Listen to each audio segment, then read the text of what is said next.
IT 테크에 관한 지식을 티키타카 하는 시간, 테키타카.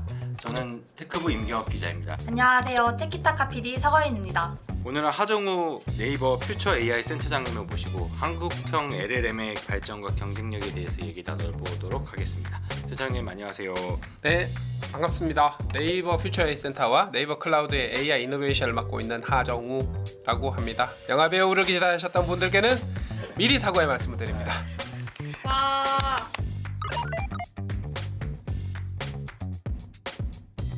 직함이 되게 길고 복잡하지만 실질적으로 이제 네이버 AI 개발 전체적으로 총괄하고 있다 이렇게 그냥 이해하고 있으면 될까요 혹시? 약간 역할이 조금 나뉘어져 있는데요. 네. 제가 연구, 그다음에 안전성, 네. 생태계 네. 이런 쪽을 맡고 있습니다. 네이버에 AI가 어떤 게 있는지 궁금한데요. 클로바노트도 있고 쇼핑에서도 AI가 적용된다고 들었는데 이 외에 어떤 서비스들이 있을까요? AI가 들어가지 않은 서비스를 찾는 게 더 힘든 것 같습니다. 네이버가 그 내부에 있는 서비스만 제가 알기로 200개가 넘거든요. 네. 그 일상생활의 서비스들이죠. 뭐 블로그도 있고 카페 네. 있고 지식인 있고 그리고 뭐 뉴스도 있고 다 쇼핑도 있고 되게 많잖아요.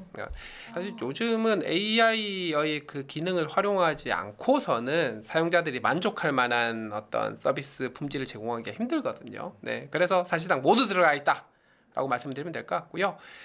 클로바노트 기자님들이 엄청 많이 사용을 엄청 하시는데 많습니다. 네. 벌써 기자님들의 일을 많이 줄여주잖아요. 그래서 이런 AI 기술 자체가 서비스가 된 케이스는 뭐 클로바노트 그리고 하이퍼클로바 X를 활용한 여러 가지 서비스들이 있을 거고요. 그다음에 클로바 케어콜 같은 경우가 독거 어르신들께 매주 두세 번 전화를 걸어서 안부 여쭙고 하는 것들도 약간 AI 기술 서비스인 것 같고 그 외에 원래 있던 네이버 서비스에 굉장히 많이 녹아들어가 있다.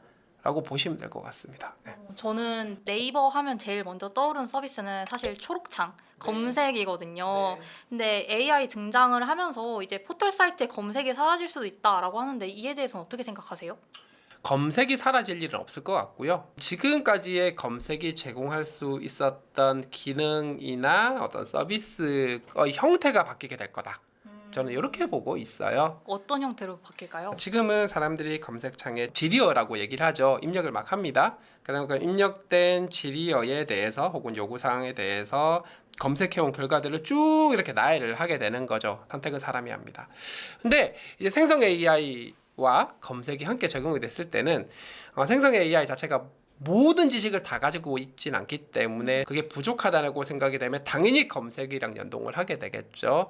이런 생성 AI가 마치 똑똑한 비서처럼 중간에서 본인이 알고 있는 거는 바로 대답을 해주고 잘 모르겠다라거나 혹은 굉장히 최신 지식 같은 거는 이 AI 비서가 검색을 해가지고 정보를 가지고 온 다음에 이 사용자 주인님이 좀 알기 쉽게 보기 편하게 좀 잘 가공 버무려 가지고 제공을 하는 뭐 이런 형태로 한 단계 진화를 하게 되겠죠. 어쨌든 검색이라는 그러니까 내가 원하는 정보를 찾는다는 행위는 계속 있을 거라는 네, 거고 똑같습니다. 이제 그 보여주는 형태가 계속 달라질 네. 거라고 하는데 지금 네이버의 AI 검색이 완전 전면으로 나오는 시점이나 결과값들이 쭉 나열되는 게 아니라 그냥 AI가 대답해 주는 걸로 끝나는 시점은 언제쯤 될 것 같나요? 여러 가지 고려 요소들이 좀 있는 것 같습니다. 저희 네이버 통합 검색 창에 보면은 그냥 일반 검색 버튼도 있고 Q 버튼도 있어요. 동일한 입력을 하더라도 Q 버튼을 누르면은 AI가 제공하는 형태로 조금 더 내부 내용을 검증을 하고 좀 더 보기 편한 형태로 되는 건데요. 제가 볼 때 가장 큰 고민거리는 이건 저희뿐만 아니라 뭐 구글도 마찬가지고 마이크로소프트 빙챗도 마찬가지일 것 같습니다. 기존의 검색은 어쨌든 결과들 중에서 순서 랭킹이 나열되긴 하지만 최종 선택은 사람이 했습니다. 생성 AI가 붙게 되면은 최종 선택의 부분이 상당히 AI에게 넘어가는 부분들이 있어요. 그러면 다양성 자체가 좀 줄어들게 될 수도 있죠. 이걸 얼마만큼 사용자들에게 그 제어권을 넘겨줄 거냐가 사용자들의 사용성과 직접 연관이 되는 부분이라서 최적점을 찾기 위해서 숙제 같은 게 될 수 있죠. 네이버의 검색 결과를 치면 네. 저희가 결과적으로 맨 위에 이제 광고 파워링크 광고료를 지불한 사이트나 쇼핑이 상단에 뜨고 구글에서도 검색을 하면 스폰서가 뜨고 그다음 검색 결과부터가 다 뜨잖아요. 이렇게 버는 돈이 이제 네이버 같은 경우에 뭐 한 해 1조, 구글 같은 경우에 10조 단위, 수십조 단위로 이제 광고 그게 하는데 만약에 AI가 다 대답을 해버리면 이 검색 광고라고 하는 비즈니스에 대한 고민이 엄청나게 많을 것 같다라고 생각을 하는데 네. 실제 그것도 되게 중요한 고민 요소인지 궁금하더라고요. 맞습니다. 어차피 기업은 성장을 해야 되고 매출을 만들어야 되는데 검색은 리스트가 쭉 있어도 랭킹을 매기고 제일 위에 있다 그러더라도 스폰서 표시해주고 사람들이 그냥 안 쓰면 그만이거든요. 최종 선택은 사람이 하니까. 네.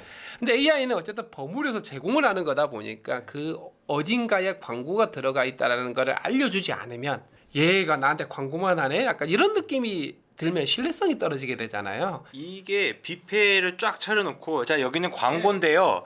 먹고 싶으면 드시고 지나가셔도 듣기 싫으면 돼요. 지나가셔도 되는데 이렇게 떠서 광고를 입에다가 드세요라고 여기가 이렇게 입이 들어와 있는 거예요. 넣어주는 꼴이 되니까 네, 네. 예. 그래서 그 사회적인 수용성도 고려해야 되다 보니까 어느 수준까지 써야 하는가에 대한 고민이 생기는 거죠. 거기에 대한 대본 아무도 찾지 못하고 있고요. 그리고 완전 검색에 대한 것들이 좀 많이 달라지겠네요. 네, 그래서 검색이 종말이 되거나 사라진다라기보다는 검색의 어떤 형태, 검색이 제공할 수 있는 기능 자체가 진화하게 될 거다 이렇게 보는 거죠. 기자님은 네이버 서비스 중에 어떤 거 많이 쓰세요? 저 제일 많이 쓰는 거는 뉴스랑 클로바 노트가 네. 등이죠. 저는 블로그나 지식인 이런 것들 같은데 네이버의 AI가 이제 잘 활성화가 된다면 제일 좋은 점은 일단 한국에 제일 잘 맞고 네이버가 가지고 있는 자체 데이터가 정말 많다는 건데 단점을 생각해 보자면은 지식인 같은 경우는 내공냠냠이라거나 아니면 블로그 같은 경우는 홍보성 글이 되게 많이 늘어나면서 되게 수준 낮은 글들이 되게 네. 많아졌다고 생각하는데 네. 네이버 AI가 그런 데이터까지 수집을 하면서 정확하지 않은 정보가 나오지 않을까라는 걱정도 조금 있거든요. 이에 대해서는 뭐 해결 방안이나 그런 것들이 있나요? 두 가지 관점에서 설명을 드려야 될 것 같아요. 첫 번째는 너무 품질이 낮은 데이터 같은 경우는 학습에 사용하지 않는다는 게 첫 번째고, 두 번째는 안드레 카파스라는 친구가 있습니다. AI 분야에서 굉장히 뛰어난 친구인데 거기 이 친구가 잠시 오픈 AI에 가서 챗GPT를 학습하는 법에 대해서 설명을 한번 한 적이 있어요. 거기에 뭐라고 돼 있냐면은 이미 잘 알려져 있다시피 이 거대 언어 모델을 학습하는 건 3단계로 구성이 되어 있다. 첫 번째 프리트레이닝이라고 얘기를 합니다. 사전 학습이라고 하죠. 특정 목적을 위해서 학습을 하는 게 아니라 그냥 다음 단어 맞추기 하는 식으로 데이터 엄청 많이 밀어넣고 학습을 시켜 놓습니다. 그걸 하면 글을 이해하고 글을 쓰거나 추론하는 능력이 굉장히 좋아져요. 그리고 나서 그걸 바로 쓰자니 할루시네이션이라고 하는 잘못된 정보도 많이 뱉어내고 하다 보니까 그 다음에 추가적인 학습을 진행을 해서 좀 더 쓸만하게 만드는데, 자, 프리트레이닝을 할 때는 블로그 글이나 지식 글도 괜찮다라는 거예요. 데이터베이스가 아니기 때문에 거기 있는 글을 정보를 그대로 가져와서 뿌려주는 게 아니거든요.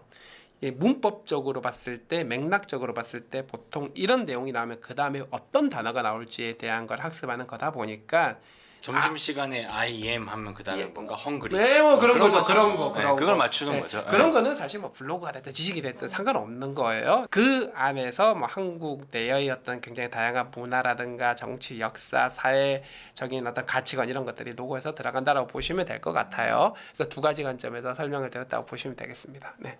네이버가 가지고 있는 데이터의 품질을 평가해서 그거를 활용한다고 하셨는데 저는 사실 좀 걱정되는 게 우리나라 사람들이라면 대부분 네이버 계정을 다 가지고 있을 거잖아요. 네. 저 같은 경우는 블로그도 운영하고 있고 블로그를 쓰다 보면은 개인적인 정보도 되게 많이 쓰게 돼요.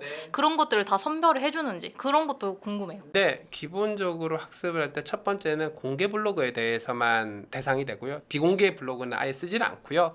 국가에서 정해놓은 개인정보라는 것들이 있잖아요. 전화번호도 있고 주소 같은 것들도 있고 이런 부분들은 나름의 패턴들이 있다 보니까 그 패턴에 해당하는 것들은 전부 다 없애버리고 학습을 한다? 이렇게 보시면 될 것 같습니다. 예를 들면은 블로그를 제가 공개로 발행했는데 네. 비공개로 나중에 바꾸면 어떻게 되나요? 스냅샷 시점에서 공개였다라는 얘기는 동의를 했다 기준으로 판단하기 때문에 그렇다고 보시면 될 것 같아요. 예. 알겠습니다. 혹시 기자님은 Q만 쓰셨나요? 전 주로 Q를 오. 써봤습니다. 저는 네. 클로바 X도 써봤는데 제가 클로바 X랑 Q랑 둘 다 써보니까 동일한 질문을 해도 다르게 답변을 하는 거예요. 근데 가장 신기했던 거는 클로바 X에다가 뉴진스 사진을 보여줘 라고 했는데 클로바 X는 저작권 침해로 인해서 보여주지 않는다고 돼 있어요. 근데 반면에 Q는 뉴진스 사진을 보여줬어요. 근데 뉴진스 사진 같은 경우는 그냥 제가 검색을 해도 나오는 거잖아요. 네네. 근데 어떤 기준으로 저작권 침해라고 인식을 하는 건지 궁금해요. 네. 기본적으로 Q는 검색 서비스거든요. 기존의 검색에 비해서 하이퍼클로바 X가 녹아 들어가면서 좀 더 검증을 잘하고 똑똑하고 부족한 부분들을 채워서 사용자들이 좀 더 편하게 한 검색 서비스고 이미지 검색, 쇼핑 검색 이런 게 같이 되는. 그러니까 검색 서비스입니다. 클로바 X는 검색 서비스가 아니거든요. 챗GPT 같은 거라고 보시면 돼요. 네이버의 네. 챗GPT. 그러다 보니까 컨텐츠를 만드는 서비스잖아요. 그러면 컨텐츠를 만들다 보니까 저작권 이슈가 생길 수 있죠. 그래서 둘은 서비스 자체가 완전히 다르고 목적 자체가 완전히 다르다 보니까 전혀 다른 정책을 적용하게 되는 이런 차이라고 보시면 될 것 같습니다. 확실히 이제 네이버의 자랑을 또 해야 되니까. 그렇죠. 클로바 X, 네. 하이퍼 클로바 X, Q 이런 이것들만의 장점이 무엇이냐? 네. 우리가 저 챗GPT나 빙 같이 예. 이런 서비스들과 비교했을 때 우리 네이버 AI의 이런 점은 강점이다. 어떤 네. 점이 강점인가요? 한국어 데이터를 그 프리 트레이닝 단에서 훨씬 더 많이 활용을 하다 보니까 전반적인 한국어 글쓰기를 넘어서서 한국어의 역사, 제도, 문화, 가치관 이런 부분들에 대해서 훨씬 더 정확하게 잘 이해를 하고 있죠. 실제 예를 좀 들어보면은 조조가 고구려를 왜 침략했냐 이런 식으로 물어보면 조조가 왜 고구려를 침략했는지 이게 GPT-4o 기준입니다. 막 설명을 해줍니다. 조조는 누구고 고구려 침략한 배경에 막 200년대 초반에 침략을 했다요. 삼성국지 읽어보신 분들은 아시겠지만 그때는 조조가 고구려를 침공하고 싶어도 침공할 수가 없었습니다. 전형적인 할루시네이션이죠. 근데 조조가 예. 하긴 했는데 조조가 죽고 나서 했죠. 네, 심지어 민주 시절에. 삼국지에서는 몇 예. 줄 나오지도 않아요. 예, 맞아요. 오히려 고구려사에서만 좀 나오고. 근데 저희 거는 정확하게 그런 적 없고 고구려와 중국의 전쟁은 대표적인 게 또 아무래도 수나라 당나라 시절이겠죠. 그런 게 있다. 이렇게 잘 설명을 해줘요. 이런 것도 있고 조금 더 가벼운 걸 보면 챗GPT-4한테 유소영이 왜 어남 유소영으로 불리냐. 유소영이 호가 왜 어남이냐라고 물어보면 그렇게 얘기를 해요. 예전에 그 유준열이 1988 시절에 어남유 어남유. 있잖아요. 그거랑 네. 섞이는 거예요. 아. 유수영이 1988에 나와가지고 무슨 역할을 해서 블라블라 하는데 완전히 전부 다 할루시네이션이죠. 저희 거 물어보면 본명이 어남선이고 그리고 그 편스토랑에 나와서 어남선생으로 불리기도 하고 그래서 이게 그렇게 된 거다라고 설명을 해주는 거죠. 챗GPT나 제미나이 같은 애들은 한국어를 엄청 잘하지만 뼛속까지 미국 사고관을 가진 미국인 같은 거라고 보시면 돼요. 예. 그러니까 그런 사고관으로 컨텐츠를 뱉어내는 거예요. 네. 철저하게 미국 사고관을 가지고. 그러니까 쉽게 얘기하면 우리가 영어를 아무리 열심히 해서 원어민처럼 얘기하더라도 어렸을 때부터 미국 텍사스 중부에 살면서 아버지 손잡고 야구장 네. 가고 맨날 소시지 먹고 바베큐 먹고 이렇게 자라온 것과 김치찌개 먹었는데 네. 영어 잘하는 것과는 전혀 다르다는 큰 얘기죠. 차이가 있다는 거죠. 예. 이거 진짜 무서운 건 그런 것 같아요. 차라리 문법 같은 게 어색하면은 괜찮을 텐데 중간에 내용이 잘못됐어요. 근데 글이 너무 자연스러우니까 더 믿게 되는 거예요. 맞아요. 차라리 글이 어색하면은 아마 의심하는 거죠. 의심이라도 할 텐데. 네. 그래서 굉장히 더 위험할 수가 더 있다는 위험할 수 거죠. 있다. 특히 어디에 적용되느냐에 따라 다르지만 공공 분야, 교육, 애들 교육 그리고 뭐 국방 이런 데 적용이 됐을 때 잘못된 내용들을 막 뱉어내면 애들이 그걸 보고 그대로 믿을 거란 말이에요. 이게 굉장히 위험할 수 있다라는 거죠. 공식적으로 이제 저희가 이제 질문토 주제 하나가 이제 한국형 LLM인데 네. 이제 그러니까 LLM이라고 하는 게 GPT처럼 되게 크고 복잡한 네. 인공지능을 만든다라고 쉽게 얘기를 하면 네. 요거를 만들려고 시도하는 그러니까 기업들의 국적을 살펴보면 네, 그렇게 많지가 않아요. 네. 그걸 보면 미국, 네, 중국 그리고 뭐 이스라엘? 이스라엘 네. 그리고 네. 이제 유럽도 이제 사실 유럽의 특정 국가가 한다기보다는 유럽 연합 차원에서 네. 시도라고 봐야 될 것 네. 같고 근데 이제 금메달 딸 수 있습니까라고 물어보는 것처럼 네. 한국형 LLM이 개발이 가능한가? 근데 그게 가능하냐 안 가능하냐가 아니라 무조건 달성을 해야 될 것 같은 게 2021년은 한국, 미국, 중국, 뭐 이스라엘 정도밖에 없었고요. 2022년 들어오면서 조금씩 나라가 늘더니 챗GPT가 나오고 나서 지금 현 시점 기준으로 보면은 자체적인 LLM을 가진 나라가 10개가 넘어요. 거의 20개 가까이 돼가고 있거든요. 굉장히 빠르게 늘고 있죠. 만들기를 원하는 이게 꼭 필요하다고 생각하는 나라들은 다 만들려고 노력을 하고 있어요. 그 얘기는 우리가 1등을 하려고 만드는 게 아니라 없으면 큰일 난다 관점에서 봐야 되는 거죠. 종속당하기 싫어서 만드는 거거든요. 왜 종속이 당하면 안 되냐는 이유는 아까 말씀드렸던 문화적인 이슈입니다. 그냥 자연스럽게 미국의 문화에 싹 녹아들면서 정체성이 사라지게 생겼으니까 그걸 막기 위해서라도, 그래서 우리가 1등을 하기 위해서 만드는 게 아니라 우리가 후진국이 되지 않기 위해서 필요한 기술이 되어버린 거죠. 이제는. 그러면은 그 이미 자체 LLM을 만드는 나라는 여러 개가 있는데 네. 이를 서비스에 적용시킬 수 있는 나라는 제가 알기로는 미국, 중국, 한국밖에 없다고 알고 아직까지 있어요. 산업 생태계가 만들어진 나라는 네. 아직까지는 그렇습니다. 네네. 아직까지는. 근데 한국의 강점 네. 그리고 네이버의 강점 네. 그거는 뭐가 있을까요? 만들 수 있었던 이유부터 출발해야 될 것 같은데, 네이버가 지금 99년에 만들어진 회사죠. 자국의 검색 엔진을 가진 나라가 사실은 한국밖에 없어요. 러시아가 있긴 러시아, 하지만 거긴 이제 좀 다른 얀덱스, 곳으로 갔죠. 그다음에 예. 중국 바이두, 예. 중국 아예 서비스를 못 하니까 다른 네. 데서. 그러면 남은 것 중에서는 일본의 뭐 야후재팬 밑에 들어가는 건 구글 검색 엔진이니까요. 그래서 한국밖에 남지 않았고, 사실상 구글이 그러니까 서방 세계의 서비스가 자유롭게 진입할 수 있는 나라에서 살아남은 검색 엔진이 네이버밖에 없는 네, 거죠. 전 세계 네이버밖에 없는 거죠. 그렇게 살아남으면서 컨텐츠 플랫폼으로 성장을 했고, 그 컨텐츠 플랫폼 내에서 많은 사용자들이 컨텐츠를 축적을 해왔잖아요. 이게 있어서 만들 수가 있었던 거예요. 생성 AI를 워낙 많은 자국어 데이터가 필요했으니까. 유럽이 그 좋은 기술력에도 불구하고 못 만든 이유, 플랫폼이 없으니까 데이터 축적을 못했고, 그래서 잘 만들기가 어려웠어요. 지금은 어떻게든 뚝딱뚝딱 했지만 프랑스의 미스테라 같은 경우도 이거 영어가 훨씬 더 많고 프랑스를 약간 태운 약간 그 정도 수준이라고 봐야 되거든요. 그래서 이런 플랫폼, 자국의 플랫폼이 있었기 때문에 만들 수 있었고, 그래서 어떻게 보면 이게 기본적으로 대한민국 산업 구조가 다행스럽게 생성 AI에 필요한 모든 것들을 갖춰져 있었기 때문에 가능했다. 이렇게 봐야 되죠. 오, 되게 좀 자랑스러운.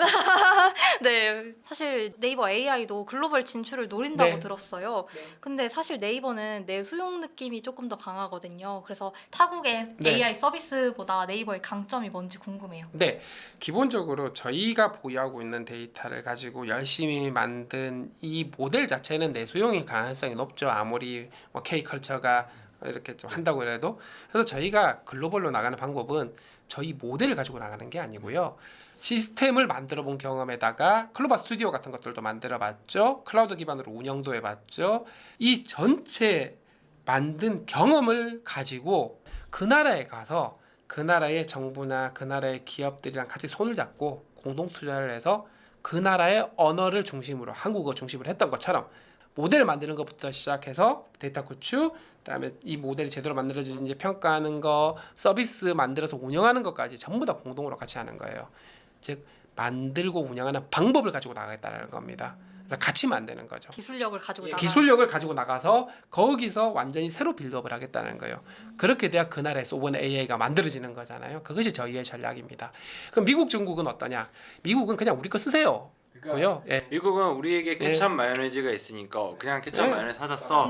근데 네이버는 우리는 고추장을 만들어 양산한 경험이 있으니까 너희들 많이 먹는 소스가 뭐니? 네. 그래서 우리가 처음부터 만들어봤으니까 네. 같이 공장 지어서 만들어 보자. 네. 이런 그겁니다. 접근이죠. 예, 예. 네. 그래야 다양성이 유지가 될 수 있는 거죠. 아이폰이 얼마 전에 네. 챗GPT를 도입한다고 네, 챗GPT 애플에서. 서비스를 네. 한다고 들었는데 네. 혹시 네이버에서는 갤럭시랑 함께 협업하실 생각은 없으신 건가요? 삼성전자 쪽에서 원하시면 네, 많이 원하시면. 나시죠. 저희가 항상 열려 있지 않겠습니까? 근데 어쨌든 도입하는 쪽에서 원해야 되는 거니까. 예. 저희는 열려 있습니다. 연락 주십시오.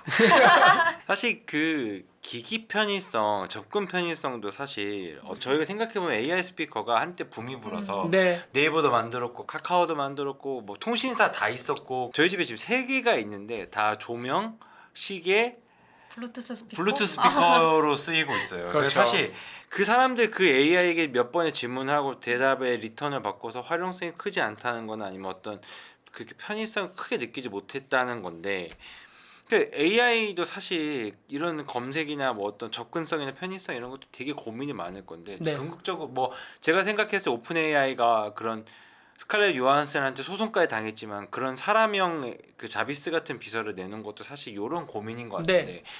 센터장님이 생각하는 AI 서비스를 사용하는 편의성, 접근성 어떻게 흘러갈 것 같으신가요? 저는 최근의 소위 말하는 멀티모달, 그러니까 네. 글뿐만 아니라 음성, 영상, 뭐 사진 이런 것들을 다 읽고 다 해당하는 이 AI가 갖는 강력한 점이 이해도 잘하고 추론도 잘하고 하는 것도 있지만 사용자들의 접근성을 굉장히 높여 놓는다고 생각을 하거든요. 기본적으로 사용자들은 불편하면 잘 안 씁니다. 근데 우리 예전에 AI 스피커를 생각을 해보면 스피커가 문제였다기보다는 그냥 그 스피커 뒤에 있는 AI가 멍청했기 때문이라고 봐야 되거든요. 말귀를 못 알아들으니까요. 만약에 그 스피커 뒤에 지금의 챗GPT 같은 게 들어가 있다고 생각을 해볼게요. 그러면 사람들이 안 쓸 이유가 없죠. 굉장히 똑똑하게 대답을 잘해주고 막 그렇게 하니까. 물론 지금은 굳이 스피커 대신에 다른 디바이스에 녹아 들어갈 가능성이 훨씬 더 높긴 합니다만, 그리하여 이제 앞으로는 AI 비서 에이전트의 시대가 많이 열릴 것 같고 모든 거의 디바이스에 다 이렇게 조금씩 녹아 들어가게 될 것 같아요.